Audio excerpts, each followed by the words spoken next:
Bienvenue sur Sage-Femme Authentique. Tout au long de ce mois de janvier, je vous propose de vivre pour la deuxième fois le défi J'envoie. Un épisode de podcast par jour avec une thématique ou une contrainte technique qui me sera imposée, toujours au plus proche de vos questionnements sur la grossesse, la parentalité, les naissances respectées. Bonjour, bienvenue à ce 10e jour du défi J'envoie, 10 janvier 2025. Aujourd'hui, j'ai envie de vous parler d'un sujet qui me tient à cœur. D'abord pour mettre un peu les pendules à l'heure, parce que j'ai beaucoup discuté avec une de nos patientes qui vient d'avoir un bébé, qui a eu besoin d'une péridurale, et qui m'a dit, en fait, moi je pensais que vous étiez totalement contre, etc. Alors, la péridurale, je pense que c'est un sujet parfois qui divise, qui rassure, qui effraie parfois. Et aujourd'hui, j'ai envie qu'on parle de ce qu'elle est vraiment, des situations où elle peut aider, et puis des moments où on va pas nier les choses, elle peut compliquer. Mais juste sachez que déjà, c'est quand même une question d'équilibre, et je vais vous parler de tout ça. Donc la péridurale, qu'est-ce que c'est ?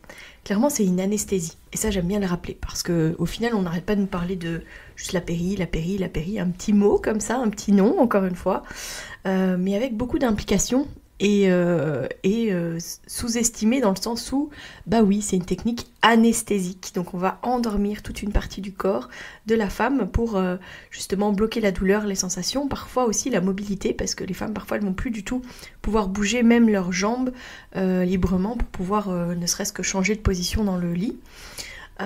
Alors comment est-ce que c'est fait ? C'est placé par un anesthésiste. Alors souvent ça fait très peur quand on voit la taille de l'aiguille en réalité du trocar qui est utilisé pour passer entre les vertèbres et aller dans l'espace péridural. Donc en fait c'est la partie qui est autour de la dure mère. Donc on ne va pas, il ne peut pas y avoir d'effraction de la dure mère. Et ça va permettre la diffusion prolongée d'un produit actif, donc un anesthésie locale. C'est pour ça que c'est une anesthésie loco-régionale. Alors pour vous rassurer, avant de placer le trocar, l'anesthésiste va faire une anesthésie locale. Donc en fait, quand on va vous installer, on va désinfecter votre dos, puis mettre un champ stérile. Le médecin va faire ses repères avec ses mains, va anesthésier la zone pour que vous ne sentiez pas trop en fait le passage du trocar. Puis en fait, il passe donc cette grosse aiguille dans votre dos, mais il est habilité à le faire, il sait le faire, et en fait c'est plus gros pour pouvoir justement passer le cathéter à l'intérieur. Donc il n'y a pas d'aiguille ensuite dans votre dos, il restera juste un tuyau souple, un fin tuyau souple en fait, qui va pouvoir délivrer l'anesthésique au fur et à mesure pour que ça puisse perdurer dans le temps. Alors, qu'est-ce que c'est que l'effet ? Effectivement, ça va réduire la douleur, mais aussi immobiliser partiellement la patiente, plus ou moins en fonction du dosage. Et du coup, elle ne saura pas non plus vider sa vessie, donc ça c'est important de le savoir. J'invite clairement les femmes à aller uriner avant la pose de la péridurale, parce qu'après ça, régulièrement, les sages-femmes vont devoir vider la vessie pour pouvoir laisser la place au bébé de pouvoir descendre, parce que si la vessie est trop pleine, en fait, le bébé aura des difficultés à descendre. Donc régulièrement, elles vont devoir faire des sondages, on appelle ça des sondages in-out, parce qu'en fait on ne pose pas une sonde, on utilise une sonde juste sur le moment et puis on la retire pour pouvoir vider la vessie tranquillement. Donc voilà, ça c'est ce que implique l'anesthésie. Ce qui va se passer aussi, c'est que souvent l'anesthésie va diminuer aussi le travail, voire va ralentir le travail, voire l'arrêter. Donc dans les choses qui vont potentiellement se mettre en place, je vous l'expliquerai tout à l'heure, mais ça va être de devoir relancer en fait le travail. Les complications possibles de l'anesthésie, c'est par exemple une brèche. Si par exemple on a impacté en fait la dure mère, ce qui va se passer, c'est qu'il va y avoir du liquide céphalorachidien qui va s'écouler par cette petite effraction. Donc c'est des patientes qui vont avoir des maux de tête très intenses. Il va simplement falloir qu'on réinjecte un peu de sang pour faire ce qu'on appelle un blood patch. Donc en fait ça va faire un petit clou plaquettaire à cet endroit-là pour refermer en fait la brèche. La seule chose qu'il va falloir faire, c'est attendre, beaucoup de repos allongé pour attendre que le liquide céphalorachidien se régénère. Parce que comme il y a une fuite, les femmes, quand elles sont assises ou debout, en fait, il manque du liquide céphalorachidien au niveau du cerveau, et donc ça leur crée une douleur. l'impact c'est une douleur quand même assez intense, des maux de tête assez intenses, donc il faut attendre quelques semaines pour que ce liquide céphalorachidien se refasse. Donc, évidemment, si on le détecte plus tôt, on fera le blood patch plus tôt et donc il y aura moins de perte de liquide céphalorachidien. C'est une complication qui existe, heureusement c'est pas très souvent, mais ça peut arriver. Dans les autres réactions qu'il peut y avoir, les autres complications possibles, c'est une réaction chez le bébé. Un bébé qui peut parfois, au moment de la pause ou juste après, avoir ce qu'on appelle une bradycardie, donc c'est un ralentissement de son rythme cardiaque qui peut amener à avoir besoin d'une césarienne en urgence. Ça aussi c'est assez rare, mais c'est important de le savoir. Alors pourquoi est-ce que la péridurale elle a quand même des effets ? Parce que actuellement j'ai l'impression qu'on bonifie encore beaucoup la péridurale. Il y a encore une étude qui est sortie qui annonçait que la péridurale c'était un truc remarquable et révolutionnaire et formidable, un outil en fait qui prévenait jusque 35% des complications. Alors c'est une étude du coup qui pousserait à aller vers la péridurale, mais sans se rendre compte que finalement cette étude elle parle parfois de cas très complexes et que alors peut-être que oui dans ce genre de situation ça évitera une complication, mais c'est sans reconnaître tous les effets qu'a réellement la péridurale. Et que ça peut quand même engendrer aussi des complications. Je sais qu'on dit que la péridurale n'est pas un facteur pour plus de césarienne, plus de forceps ou de ventouse, mais dans la réalité, ce qu'implique la péridurale peut quand même amener à plus de risques de ventouse, de forceps et de césarienne. Si on comprend en fait les impacts que ça a sur le processus physiologique à la base de la naissance, ben ça serait mentir que de dire que ça n'augmente pas le risque. Alors l'un n'est pas égal à l'autre, mais c'est important de le savoir. Le premier effet, c'est quand même tout simplement la diminution de la mobilité. Une femme en travail bouge énormément. Même si elle va avoir des moments où elle va rester dans une position puis dans l'autre, elle va d'elle-même prendre des positions qui vont aider son bébé, se mobiliser, bouger son bassin pendant les contractions. On voit ça, les femmes qui bougent le bassin, qui se balancent, etc. Alors que clairement, avec la péridurale, elle va pas faire ça. Elle va simplement être tournée régulièrement potentiellement par les sages-femmes. Je dis potentiellement parce que ça va aussi dépendre de leur charge de travail. Mais donc ça va être en général, je vous mets d'un côté, puis je vous mets de l'autre, puis on va essayer, si jamais vous n'êtes pas trop endormi, peut-être à quatre pattes, peut-être ce qu'on appelle nous aussi en caisse, donc sur le dos avec les jambes relevées, etc. pour essayer d'aider à ce que le bébé s'engage, etc. Parce que quand la femme n'a pas la péridurale, elle va elle-même prendre ses positions, pas dans le lit, souvent en bougeant, en changeant de position, etc. Quand elle est dans le lit parce qu'elle a besoin de repos et besoin de profiter des pauses entre les contractions, elle va le faire, mais elle va aussi se remettre en mouvement après. C'est assez rare finalement qu'elles restent dans ces positions-là ad vitam et puis qu'elles accouchent comme ça. Souvent elles vont se remettre en mouvement, elles vont rebouger. Ce qui va se passer aussi, c'est que, comme je vous le disais, en fait, l'anesthésie, son effet, c'est de ralentir le travail, voire l'arrêter. Parce que le mécanisme aussi qui se met en place avec le travail, l'ocytocine, etc., comme tout se ralentit, tout s'arrête, en fait, ça peut avoir un impact sur, on va dire, le moteur de l'enfantement du travail. Donc ce qui va se passer, c'est qu'on va avoir besoin de relancer la machine, relancer le travail, et là on va utiliser de l'ocytocine de synthèse. Alors l'ocytocine de synthèse, c'est pas l'ocytocine naturellement excrétée par les femmes, c'est pas l'un égal l'autre, c'est pas du tout le cas. Et ce qui va se passer aussi, c'est que cette ocytocine de synthèse, elle va du coup prendre la place de l'ocytocine naturelle. Donc ça veut dire aussi que ça a parfois des implications, et moi je l'ai vécu donc je peux vous le dire, ça a parfois des implications au niveau aussi de comment est-ce que la femme après va excréter sa propre ocytocine, notamment pour s'amouracher de son bébé. Et si tous ces capteurs à l'ocytocine sont saturés d'ocytocine de synthèse, ça peut rendre les choses plus compliquées. Alors heureusement on est des êtres cortiqués et ça nous aide parfois, même si parfois ça nous dessert pendant les naissances, ça nous aide parfois dans ce genre de situation. Mais il faut quand même prendre conscience de ça, que ça prend la place et que des fois ça ne laisse pas la place à l'ocytocine naturelle. En plus de ça, cette ocytocine de synthèse, elle vous est administrée avec une pompe. Et comme vous ne sentez pas avec la péridurale, on peut régulièrement venir augmenter l'ocytocine à des doses que clairement vous n'auriez pas excrétées vous-même. Parce que il faut que ça avance, il faut que le bébé descende, il faut que les contractions reprennent, etc. etc. Donc en fait on se permet d'aller dans des dosages que vous n'auriez pas atteint naturellement avec avec votre ocytocine naturelle. Si on demande à une femme qui a eu un déclenchement avec ocytocine et une mise en route naturelle de son travail, elle vous dira que c'était totalement différent, que c'était plus douloureux, plus long, plus difficile, etc. Si ça l'est pour les femmes, ça l'est aussi pour les bébés. D'où l'implication quand même de l'ocytocine, c'est que parfois les bébés supportent pas bien parce que les contractions sont plus fortes et que des fois lui aussi doit pouvoir gérer en fait l'état de travail. Le travail pour le bébé c'est très physique et donc quand on lui rajoute le fait qu'il peut pas se mobiliser, qu'on peut pas l'aider, qu'il se mobilise pas de la même manière, il peut aussi avoir quand même plus difficile aussi au niveau de son rythme cardiaque. Évidemment, c'est encore plus fort tout ça, tout ce que je vous raconte, quand en plus c'est un déclenchement, parce qu'à ce moment-là, le bébé n'aura pas du tout mis en place sa préparation en fait qui lui permet de vivre plus sereinement cet état de stress qu'est le travail. Donc tout ça, ça amène quand même donc à une moins bonne mobilité de la maman, à plus de difficultés pour le bébé qui est un peu tout seul finalement à devoir se mettre en route et devoir aider à se mettre au monde lui-même. Surtout, moi, ce que j'essaye de dire aux mamans qui vont prendre la péridurale à un moment ou à un autre, donc je leur dis souvent d'essayer de postposer au maximum, parce que le plus longtemps elles tiennent, le plus longtemps elles fonctionnent avec leur bébé. Et une fois qu'elles ont la péridurale, c'est de rester connectées avec lui, et de ne pas se déconnecter totalement de ce qui est en train de se passer.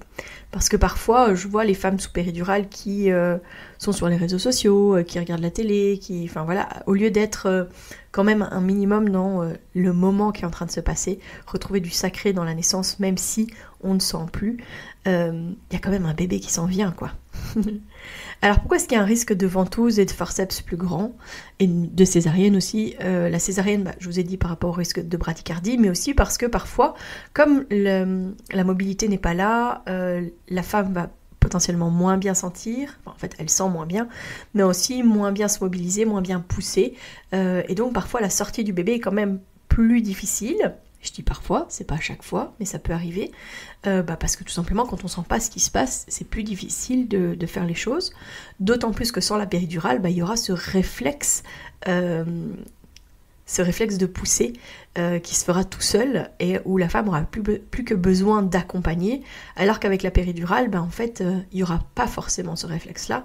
La plupart du temps, il n'est pas là et donc il va falloir pousser réellement ce bébé.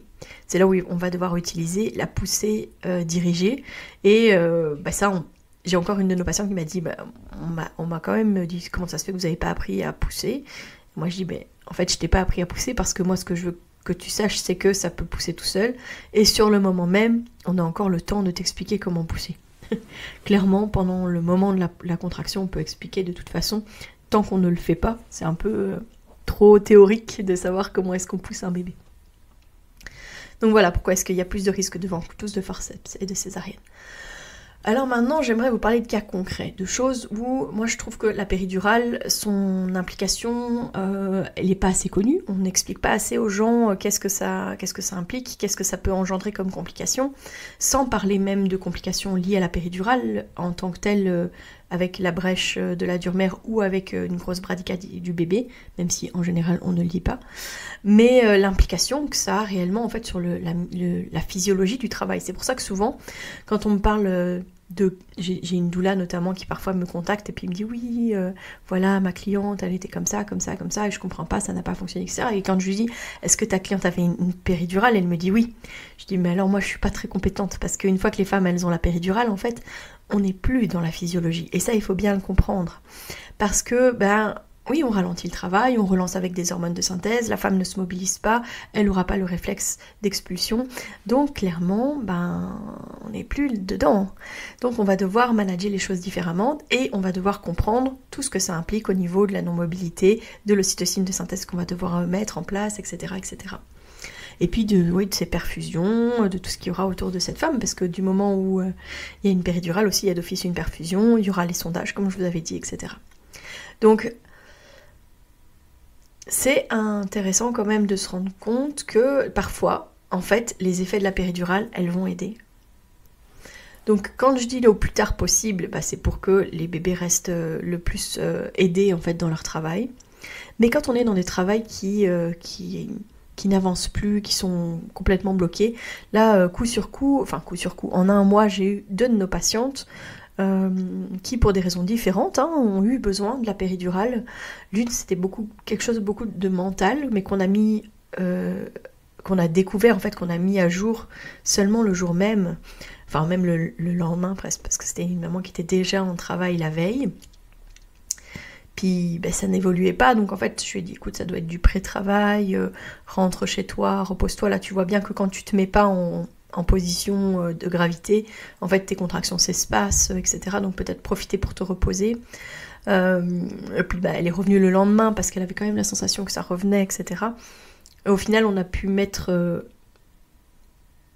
à jour en fait qu'il y avait des peurs qui avaient été peut-être instillées par d'autres, par des proches, mais qui étaient là, et qu'elle avait vraiment peur pour son bébé. Donc je lui ai dit qu'elle allait avoir besoin d'aller à l'hôpital, d'abord pour faire un check-up, peut-être qu'elle pouvait revenir à la bulle après, si justement ça l'avait rassurée, mais peut-être qu'elle resterait aussi à l'hôpital en fonction de ses besoins. Donc c'est ça qui s'est passé. Et clairement, ce qui a été salutaire pour elle, ça a été la péridurale, parce que en fait, ce col ne se dilatait pas, ça n'avançait pas, ça n'allait pas. Et du moment où elle a eu la péridurale, où ça a invité à ce relâchement, ça a relâché les tensions, et ce col s'est dilaté tout seul et ça lui a permis d'éviter une césarienne. À l'inverse, cette semaine, c'était plutôt une maman fatiguée, crispée, bloquée, où ça n'avançait plus non plus. Elle avait été quand même assez loin chez nous. Et puis en fait, sur la fin, quand je l'ai réexaminée, ce col qui était tout favorable, tout mou, qui se donnait bien, etc. En fait, elle était tellement crispée qu'il commençait à être plutôt serrant. Il s'était démacié aussi un peu avant, donc je lui avais donné de l'homéopathie. Ça avait un peu aidé. Mais quand on est arrivé à l'hôpital, au final, sa dilatation était moins grande que quand on était à la maison de naissance. Certainement parce que cette tension, quand on est arrivé à l'hôpital, vraiment, elle grognait en mode « Non, je veux plus, j'en ai marre, je veux pas, etc. » Donc ça joue énormément aussi. Et là, à ce moment-là, honnêtement, la péridurale, c'est un outil extraordinaire qui va réussir à relâcher, qui va aider à ce relâchement et qui va permettre à ces femmes d'enfanter voix basse parce que justement, elles auront pu bénéficier de finalement cette possibilité de totalement relâcher et de ne plus vraiment avoir de contrôle sur cette partie-là. Parce que on sait que c'est lié en fait dans les tensions du corps. Tout ce qui se passe au niveau de la gorge se passe aussi au niveau du périnée, au niveau du col de l'utérus. Et que là, le fait d'arriver à relâcher totalement, que ces femmes par exemple dorment, ça va énormément les aider.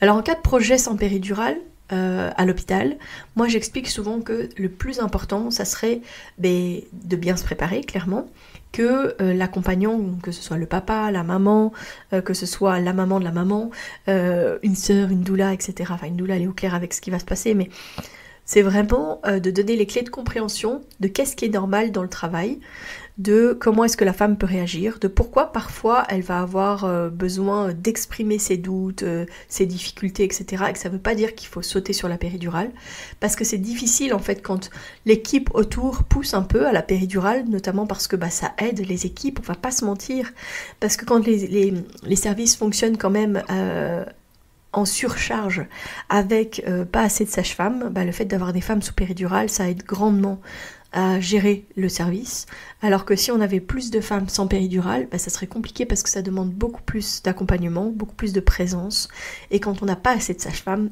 c'est compliqué. Donc c'est important d'avoir les clés de compréhension de ce par quoi va passer la femme, notamment cette phase de désespérance dont je vous ai déjà parlé dans un épisode de podcast et que je peux reparler encore et encore et encore et encore. La phase de désespérance qui n'est pas seulement un signe de c'est bientôt la fin, mais qui a vraiment un réel impact au niveau de la physiologie de la naissance. Et avec ces difficultés que la femme peut rencontrer, ces difficultés, etc.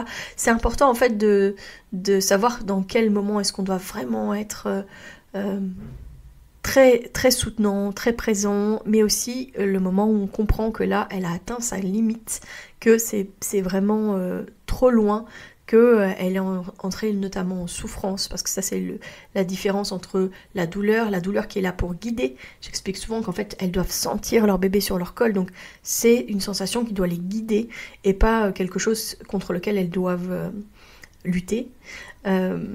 Mais quand ça devient de la souffrance, que ça n'est plus gérable, que mentalement ça devient trop difficile, alors évidemment qu'on peut vérifier si elle a toute la fin de sa dilatation et que on peut encore la soutenir pour qu'elle termine le projet qu'elle avait.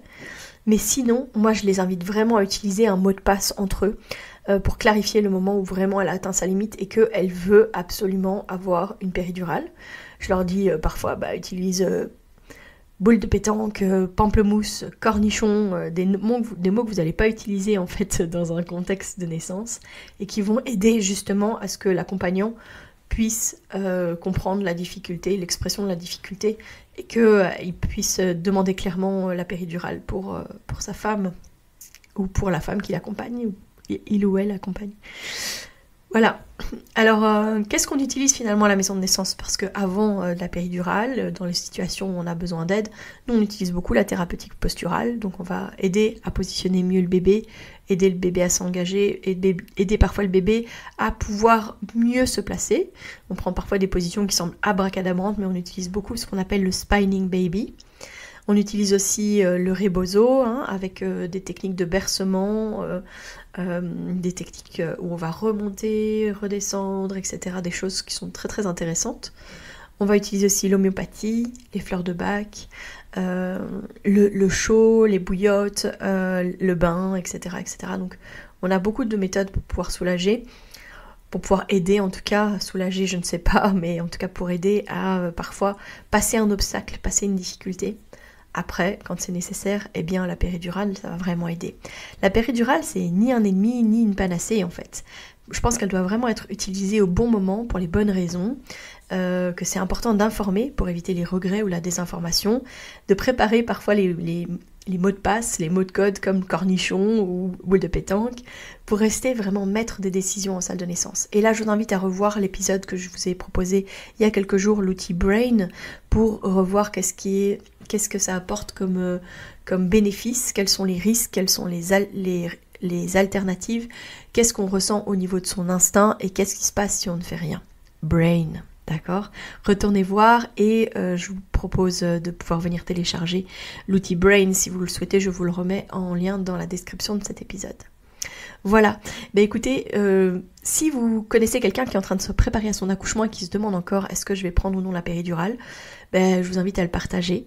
J'aimerais vraiment dire à toutes ces mamans aussi qui avaient dit qu'elles feraient sans péridurale et puis qui finalement ont fait avec, à quel point elles ont été fortes, à quel point le chemin compte, que c'est pas uniquement avec ou sans la péridurale, mais c'est tout le chemin qu'on fait pendant cette naissance qui est très très très importante. Et pas que ce serait comme une marque de faiblesse ou un échec de prendre la péridurale, c'est juste que si c'était juste à ce moment-là, avec les cartes de l'instant, avec ce qui se passait réellement pour cette femme, pour ce bébé, et que c'était nécessaire, c'est ok. Et après, on fait avec ce qui vient.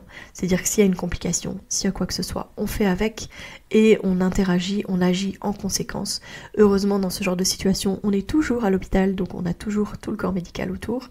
Donc, quand on va chercher la médecine, on sait aussi que la médecine peut parfois intervenir, soit parce qu'il y a une complication, soit parce que c'est nécessaire à ce moment-là. Et bien voilà, si vous avez envie de discuter de la péridurale, si vous avez envie de pouvoir échanger sur des expériences ou sur ce que vous avez pu vivre ou les choses, les choix, les éléments qui vous ont poussé à prendre ou ne pas prendre la péridurale, vous pouvez venir échanger avec nous sur le tout nouveau groupe, la communauté authentique sur Facebook. Je vous remets aussi le lien dans la description. Vous serez les pionniers sur ce groupe, donc n'hésitez pas, ça peut être très chouette de lancer ensemble cette nouvelle communauté. Merci en tout cas de votre réactivité. En ce moment, j'ai des messages tous les jours et ça me touche énormément, que ce soit par message privé ou par mail, des messages pour me parler de choses que vous avez envie que j'aborde ou pour réagir à des épisodes du jour. Donc vraiment merci pour cette réactivité. Ça me donne vraiment le sentiment de répondre à vos besoins et ça me fait énormément de bien. Je vous donne rendez-vous demain et d'ici là, portez-vous bien.